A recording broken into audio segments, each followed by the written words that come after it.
Amon, le dieu de Thèbes. Amon, également connu sous le nom d'Amun, occupe une position unique parmi les dieux égyptiens. À l'origine, il n'était qu'un dieu local vénéré dans la ville de Thèbes. Cependant, avec le temps, son importance a grandi, évoluant bien au-delà de sa représentation originelle comme divinité de l'air et du vent. Grâce à la montée en puissance de Thèbes durant le Moyen Empire et le Nouvel Empire, Amon est devenu une divinité suprême, considérée comme le roi des dieux, le créateur de l'univers et la figure centrale de la religion d'État. L'ascension d'Amon dans cette position prééminente ne fut pas un événement soudain, mais le résultat d'un processus lent et progressif. Avec l'élévation de Thèbes en tant que puissance politique et culturelle, le culte d'Amon a également grandi en importance. Des temples lui ont été dédiés à travers l'Égypte, des statues érigées en son honneur, et ses prêtres ont acquis une influence considérable. Le temple de Karnak, situé à Thèbes, est devenu le centre de ce culte grandissant. Ce temple monumental, avec ses colonnes massives, ses obélisques imposants et ses statues gigantesques, était plus qu'un simple lieu de culte. Il était une démonstration éclatante de la puissance et de la majesté d'Amon.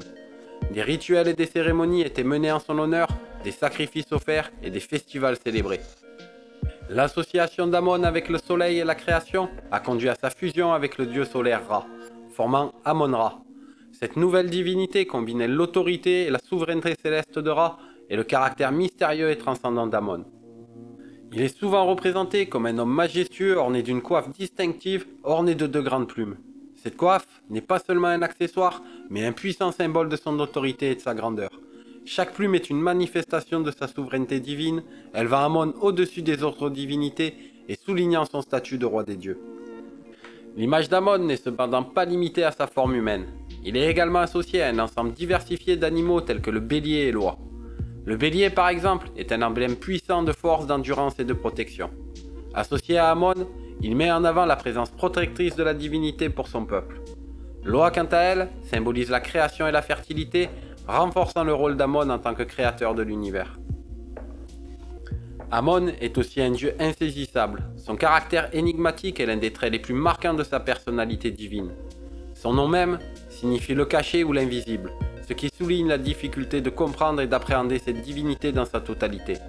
Cela reflète l'idée que la vraie nature d'Amon, comme celle de tous les dieux, est au-delà de la compréhension humaine. Amon était également considéré avec grande affection par le peuple égyptien ordinaire, qui le percevait comme une divinité accessible et empathique. Pour les Égyptiens de tous les jours, Amon n'était pas seulement le roi des dieux, c'était aussi un guide et un soutien dans leur vie quotidienne. Au cœur de cette relation entre le peuple et Amon, on trouve la croyance qu'Amon était un dieu à l'écoute, attentif aux prières des nécessiteux et aux supplications des opprimés. Il était vu comme un dieu de la justice, veillant à l'équilibre du monde et intervenant pour corriger les torts et apaiser les souffrances.